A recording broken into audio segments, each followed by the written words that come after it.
Aunque la higuera no florezca, ni en las vides hayas frutos, aunque falte el producto del olivo y los labrados no den mantenimiento, y en los corrales no haya ni ovejas ni vacas, con todo yo me alegraré en el Señor y me gozaré en el Dios de mi salvación. ¡Wow!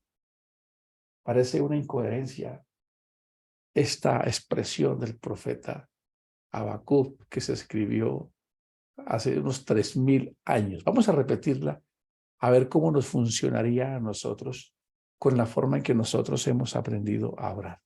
Dice, aunque la higuera no florezca, ni en las vides haya frutos, aunque falte el producto del olivo, y los labrados no den mantenimiento, y las ovejas sean quitadas de la majada, y aún no hayan vacas en los corrales, con todo, no importa las circunstancias, yo me alegraré en el Señor y me gozaré en el Dios de mi salvación. El Señor es mi fortaleza, el cual hace mis pies como de ciervas y en las alturas me hace andar. Es decir, camino por encima de las circunstancias. Un saludo para todos. Estamos aquí explorando y preguntando y cuestionando para que todos los que acceden a esta información expandan su manera de pensar, desafíen los paradigmas, los dogmas, las religiones y las creencias que tenemos. Si leemos este versículo y lo atraemos a nuestra época, que aunque no tengamos sueldo, aunque no tengamos dónde vivir, aunque las circunstancias estén complejas, aunque pase, el cristianismo de hoy levantara las manos y dijera lo que dijo Habacuc, con todo yo me alegraré en el Dios de mi salvación, porque Dios, que es mi fortaleza, me hace caminar por encima de todas las circunstancias. ¡Wow! Ya entramos en un debacle, pero ¿cómo así? Si yo lo que quiero es orar para que Él responda a todas mis peticiones, si yo lo que quiero es orarle para que Él escuche y me dé esto, y haga esto, y me responda esto. Qué bueno que cuando estudiemos la palabra podamos siempre cuestionar lo que nos han enseñado, lo que aprendemos, ¿verdad? Con profundizar nos hemos dado cuenta de muchas cosas que están encerradas dentro de lo que se llama el misticismo. Si yo hago, Dios hace. Si yo me consagro, Dios me bendice. Si yo ayuno más, Él me responde. Bueno, la escritura debe ser entendida desde el punto de vista en que las cosas pueden y no pueden ser. Así es, amados amigos y hermanos. Y eso lo debemos tener claro y lo debemos entender. Si no, ¿qué haríamos leyendo entonces este libro de Habacuc, donde nos invita a permanecer en medio de la dificultad? Cuando ustedes leen un texto que está en Primera de Tesalonicenses 5, 15 al 19, dice, asegúrense de que ninguno pague mal por mal, más bien siempre traten de hacer el bien entre ustedes y a todos los demás. Es decir, hay personas que están esperando un milagro en sus casas, un mercadito. Haz tú el milagro. Sé tú el milagro que Dios va a utilizar. No esperes que Dios lo mande. Sé tú el milagro, lo que quiere decir a eso. Siempre traten de hacer el bien entre ustedes y a todos los demás. Pero me parece maravilloso lo que sigue. Estén siempre alegres. Nunca dejen de orar. Sean agradecidos en todas circunstancias, pues esta es la voluntad de Dios para todos. Así es, queridos amigos que nos escuchan, que nos ven, debemos entender la escritura. Recuerden que Job le responde a su esposa cuando ésta le dice, ¿aún retienes tu integridad? Maldice a Dios y muérete. Alguna versión dice bendice. Él responde una frase que el cristianismo no quiere escuchar hoy en día, y es, y hemos de recibir solamente el bien y no el mal. Bueno, qué bueno poder profundizar en las escrituras para que nosotros podamos entender para qué nos hacemos cristianos. ¿Cuál es la oferta de Cristo para un cristiano? ¿Y cuál es la bendición que Cristo le ofreció a un cristiano? ¿Cuál fue la oferta? ¿Qué quiso decir que no le temiéramos al que matara el cuerpo? Entonces, si cogiéramos y ampliáramos más ese verso, no le teman al que le quita lo económico, no le teman al que esto, entonces diríamos, pero entonces, ¿qué sentido tiene ser cristiano? Sí, eso es lo que yo quiero. Es para que desliguemos la religiosidad de la realidad de vivir en un mundo físico. Así es. La estadística dice que anoche murieron 150,000 personas. Anoche es un término, porque decir anoche en este mundo no es tan acertado. Cada 24 horas mueren 150,000 personas. Muchas de ellas asesinadas, abusadas, en circunstancias adversas, sin contar muchas cosas más. Y entonces nos preguntaríamos, quiero dejarle esto a los hermanos, un pensamiento, es que la iglesia no está orando. Y por eso es que pasa eso. La pregunta es, ¿será que los millones de cristianos que hay en el mundo no están orando? ¿O no saben orar? ¿O Dios no los escucha? ¿Cuál creen ustedes que sería entonces la realidad? Porque es bueno que nos planteemos estos interrogantes para que seamos fuertes, para que aprendamos a resignificar la fe, para que no tengamos expectativas, ni siquiera del entorno, porque nosotros vivimos llenos de expectativas de los demás, de que me quieran, de que me digan, de que me comprendan, de que lo hagan como yo quiero. Porque cuando eso es así, yo me voy a descorazonar, mi fe va a ser muy frágil, voy a estar muy débil. Él quería que nosotros tuviéramos una fe que Pablo lo entendió muy bien. Pablo lo entendió tan perfecto que dijo, no me importa, sea que viva o sea que muera, soy del Señor. Sé vivir en abundancia y sé vivir en escasez. Sé pasar las dificultades que sea, eso no es importante. Nada en este mundo me impresiona, porque todo lo tengo por basura, por la excelencia, por el conocimiento del amor de Cristo. Cuando el cristianismo se encuentra con esto, es ahí donde nosotros debemos definir si eso es lo que nosotros le entendimos como oferta del Señor Jesús. Lo que Él nos dijo es que nosotros un día despertaríamos a su semejanza en cuerpos glorificados y ese sería el verdadero propósito que nosotros lograríamos y lo que Él nos daría para que nuestra vida tuviera sentido. Así de sencillo, no es otra cosa. Y ayer hacíamos unos ejercicios para clarificar las cosas. Lo que sucede es que a nosotros nos tocó vivir en la época del exceso, en la época de la abundancia, donde todo es más. Domicilios.com, Rappi, pinche aquí, pide, haga, sacan las fotografías, las comerciales son una chica con un abdomen, en 2 meses que esté así de bonita, cómprate este auto y entonces vas a ser así de guapo. Un mundo sensorial, una burbuja. Y el cristianismo ha mordido ese anzuelo. Y el cristianismo predica la felicidad. El cristianismo predica que Dios es el que responde todas las oraciones. El cristianismo predica que no nos va a pasar nada. Y todas estas cosas han hecho que el cristianismo sea muy frágil hoy. Y tengo que decirlo, que todos los días, o no todos los días, pero semanalmente estoy hablando con alguien cristiano, algunos incluso con ganas de suicidarse. Entonces, ¿qué está pasando? No hemos entendido el mensaje de Cristo. Somos una élite espiritual, como esos ejércitos, lo hablaba aquel día con mi esposa. Jesús dejó unos postulados muy grandes que no se predican. Dice, el que ama su vida para este mundo, la perderá. Pero el que la aborrece para este mundo, en vida eterna la ganará. Es un estándar difícil de explicar, porque el reino de los cielos es otra cosa distinta a lo que nosotros queremos. Porque si nos preguntáramos a los cristianos cuál es la bendición de Dios, pues la bendición se mide por las P. Posición, prestigio, popularidad, poder, y sigue la lista. Eso no es lo que Cristo vino a enseñarnos. Por eso los discípulos se volaron la cabeza, pero este Señor con todo ese poder que tiene y vivimos en el campo, no tenemos que comer, puede multiplicar los panes, hacer milagros y no tenemos cómo pagar los impuestos. Siempre ellos no entendieron cómo alguien que podía acceder a todos los beneficios terrenales y los derechos. Renunció voluntariamente a ellos y ellos no lo entendieron. Lo entendieron con el tiempo, cuando fueron, como nos ha pasado a nosotros. Hoy lo entendemos. Por eso una familia no puede hacer que un día se dañe si no hay necesidad. El enemigo no está en casa. En casa está el necesitado.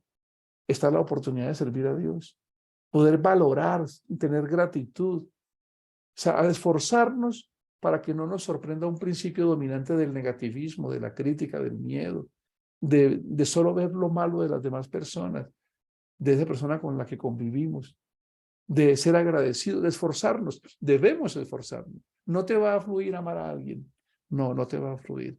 No te va a fluir tolerar a alguien. Debes sobreponerte y debes colocarle el poder de la intención y además debes colocar la praxis. Es decir, lo debes hacer. Sí, debes decir te amo. Así por allá dentro de ti se te revuelquen los hígados, diga no es verdad, pero debo aprender. Jesús dice, ama a tus enemigos. Pues recuerden que lo hemos visto.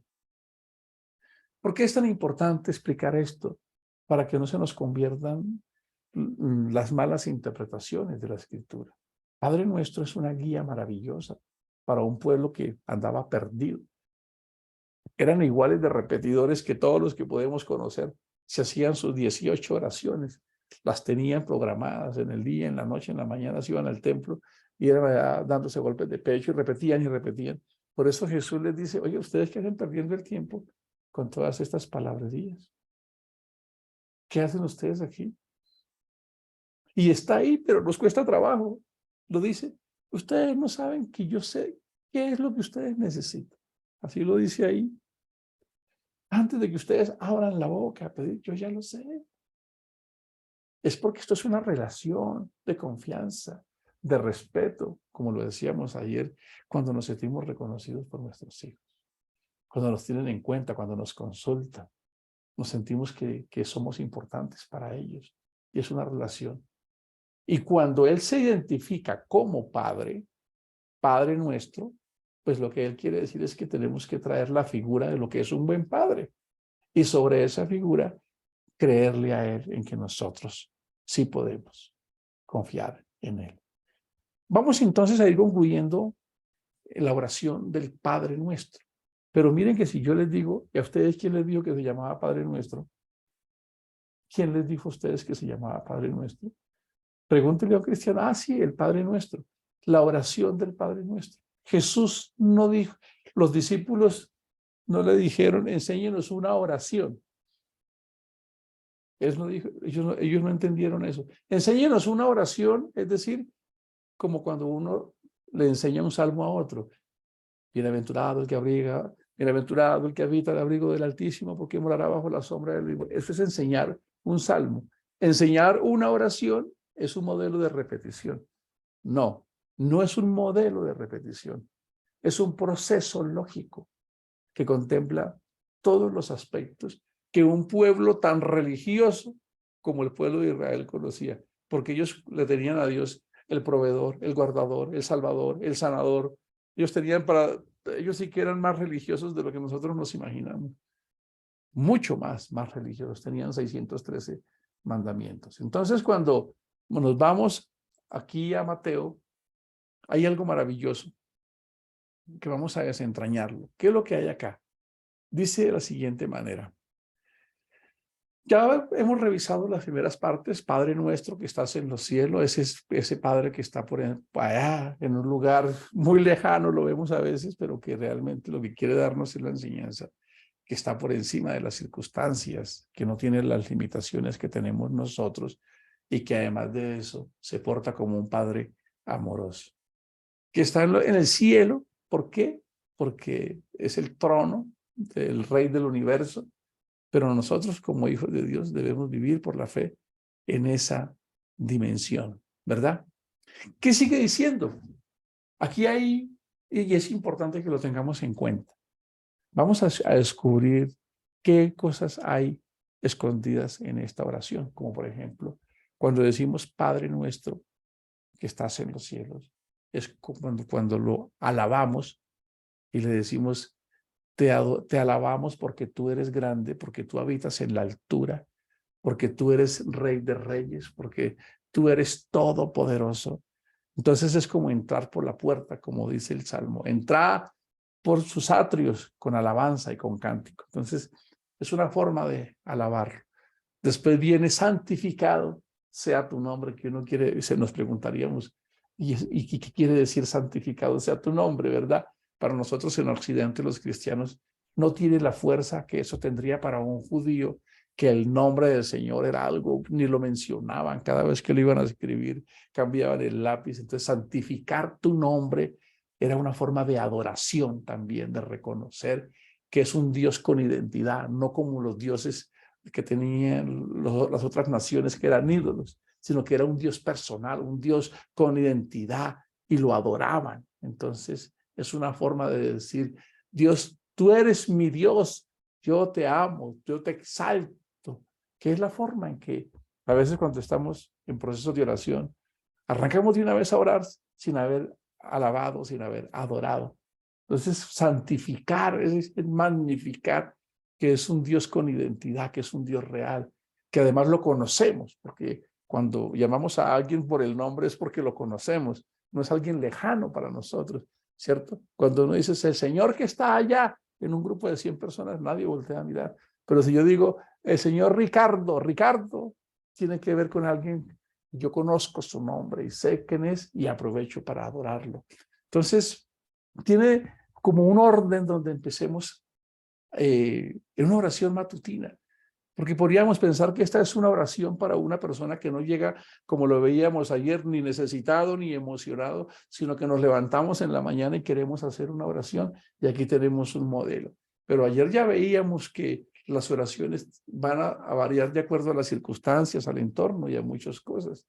Porque si hoy tuviésemos nosotros que enfrentar muchos desafíos, ni siquiera empezaríamos con este modelo, sino que nos arrodillaríamos quebrantados, llorando, si estamos angustiados, Señor, ¿verdad?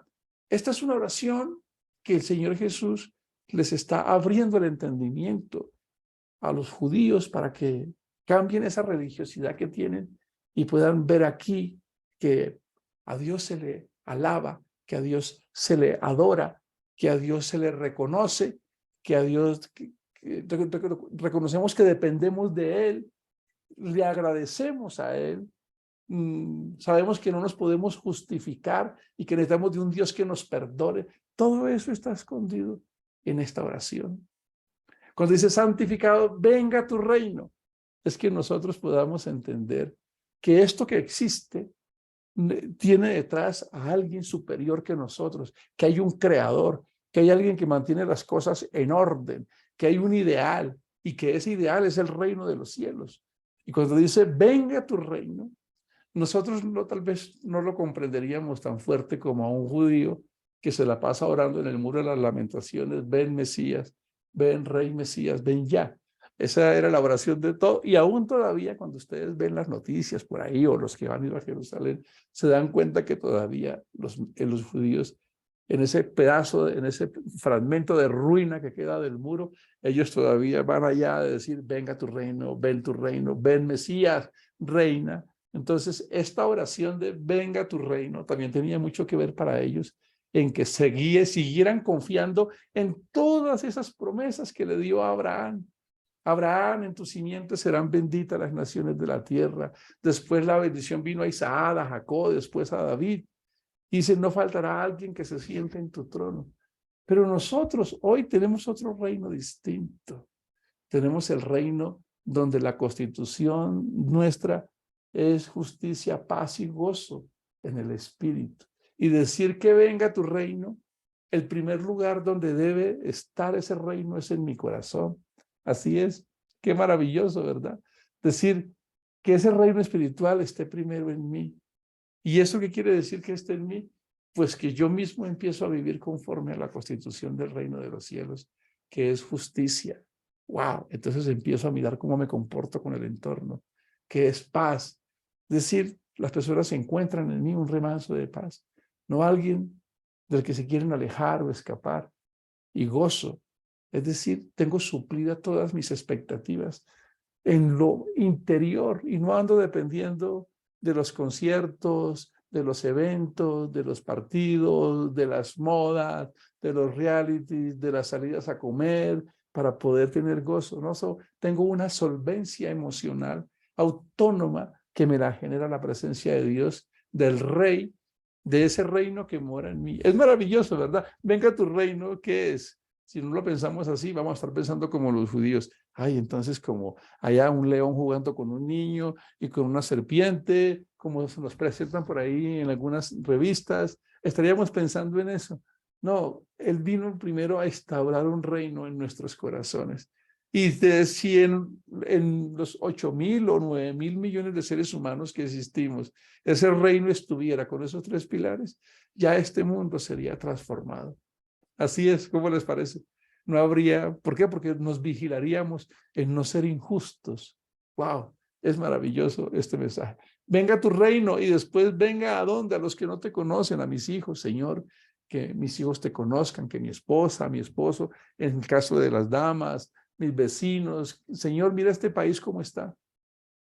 Que venga tu reino al presidente, que venga tu reino al gobernador, al militar, al policía, a México, que hemos visto tantas cosas estos días, a los países, a Brasil, a Haití, venga tu reino. Si tu reino llega a todas las naciones, va a desaparecer la miseria, va a desaparecer la angustia, va a desaparecer la pobreza. Venga tu reino. Y viene algo maravilloso aquí, y es que se haga la voluntad de Dios. Y esto es muy difícil de comprender, porque entonces nos preguntamos, ¿y cuál es la voluntad de Dios? Si es una expresión que los cristianos hemos utilizado muchas veces para evadir nuestras responsabilidades. Cuando la Escritura habla de la voluntad, dice que la voluntad de Dios es buena, es agradable y es perfecta, pero se precisa en dos pilares: que la voluntad de Dios es nuestra santificación, que la voluntad de Dios es donde nos alejemos de la fornicación de este mundo, es decir, de no tener nuestro amor puesto en Dios, sino en las cosas de este mundo. Así que cuando hablamos de que se haga tu voluntad, es acertar al blanco, es vivir de acuerdo a los objetivos, a los preceptos de Dios, y no como significa pecado, que significa errando al blanco, sino alineados con esa voluntad perfecta, reconociéndolo. Cuando decimos que es su voluntad, entendemos que aunque hayan cosas que nosotros no lo logramos explicar, su voluntad es perfecta y que en el momento. Imaginen nosotros aquí debatiendo en un congreso sobre si lo que se hizo con Caín y Abel está bien. Y entonces Abel perdió. Abel perdió porque no tenía razón de ser, ya murió, se acabó la esperanza y la expectativa para él. No, no es así. ¿Por qué? Porque hay una dimensión superior que está dentro de la voluntad de Dios. Pero perdimos a Esteban. ¿Qué sentido tiene seguir esta fe? Murió apedreado, el hombre más, el diácono más joven, más apuesto, más consagrado, murió. Él perdió ya, se acabaron sus oportunidades. No, es que ustedes no han entendido que ellos están en una dimensión distinta, en un reino, y mi voluntad es que todos lleguen a ese reino. Y por eso lo dice acá, como hágase tu voluntad como en el cielo, así también en la tierra. Aquí nos da a entender que en el cielo nunca ha habido una revolución. Quiero que esto nos quede muy claro, porque aquí lo está diciendo. En el único lugar donde no se hace la voluntad de Dios es en el corazón del hombre. Y me sorprende la caballerosidad de Dios, que sea capaz de sustentarnos, de no renunciar a nosotros, aunque nuestro corazón siempre esté buscando las excusas. Es más, muchas veces incluso sin buscarlas, nos hacemos religiosos, nos hacemos mezquinos, vivimos en este mundo. Recuerden que la oscuridad del pecado no está en los burdeles, en las cloacas, está en los que a veces nos profesamos ya salvos. ¿Recuerdan aquel judío que Jesús lo colocó? Yo oro todos los días, ayuno 2 veces a la semana, diezmo de todo, hago todo. Y ese hombre no estaba justificado. Nosotros debemos elevarnos y no juzgar, porque realmente el reino debe estar es dentro de nosotros, y esa voluntad maravillosa que Dios quiere que nosotros vivamos. Viene algo también, nos dice, el pan nuestro de cada día, dárnoslo hoy. Esta expresión que quedó acá realmente pudiese interpretarse más bien, gracias por el pan de cada día que nos vas a dar o que nos diste. Es reconocerlo a Él. Porque Él ya lo dijo allá en Mateo 6:32, tranquilos, que las aves no se mueren de hambre, los pajarillos no se mueren de hambre. ¿Recuerdan allá el pacto que hizo con Noé? Yo sé que el hombre siempre va a ser así, pero yo no me voy a portar de la misma manera que se porta el hombre. Yo le voy a dar la sementera, yo le voy a dar que la tierra produzca fruto, le voy a dar la lluvia, le voy a dar la atmósfera, el calor ideal para que la tierra produzca fruto. Es decir, aquí lo que hay es un reconocimiento de que no hay nada que, como dice, abres tu mano y nos llenas de alimento. Es reconocer que es de Él donde recibimos todas las cosas, cuando estamos desayunando, cuando estamos tomándonos un café delicioso, cuando estamos almorzando. Es que ese pan de cada día realmente ya lo tenemos. Así lo dijo. Allá ustedes lo leen en Hechos de los Apóstoles, creo que en el capítulo 14, cuando dice, Dios habiendo pasado los tiempos de la ignorancia del hombre, ahora le dice, miren, vuélvanse a mí.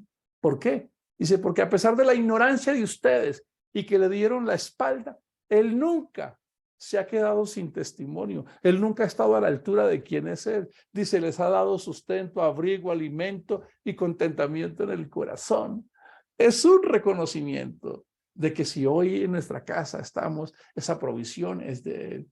Pero también tiene la connotación de que vivamos cada día como si fuera el último, que vamos a vivir con Él y preparados. Porque no dice, danos el alimento del mes que viene, sino a vivir como peregrinos, que es lo que somos. A estar entendiendo de que este día deberíamos estar pensando en arreglar toda nuestra relación con Dios, porque no sabemos si mañana realmente vamos a contar con Él dentro del propósito. Recuerden que cuando el rey decida venir en su carroza para llevarnos, debemos estar muy listos.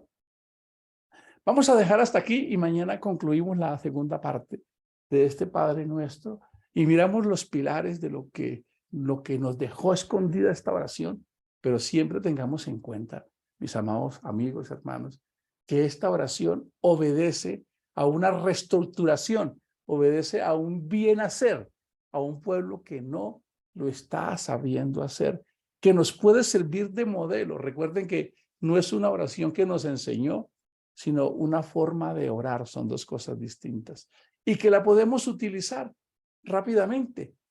Miremos los primeros pasos: alabar a Dios y reconocerlo. 2, adorarlo, es decir, que lo amamos, que es santo, que es la razón nuestra.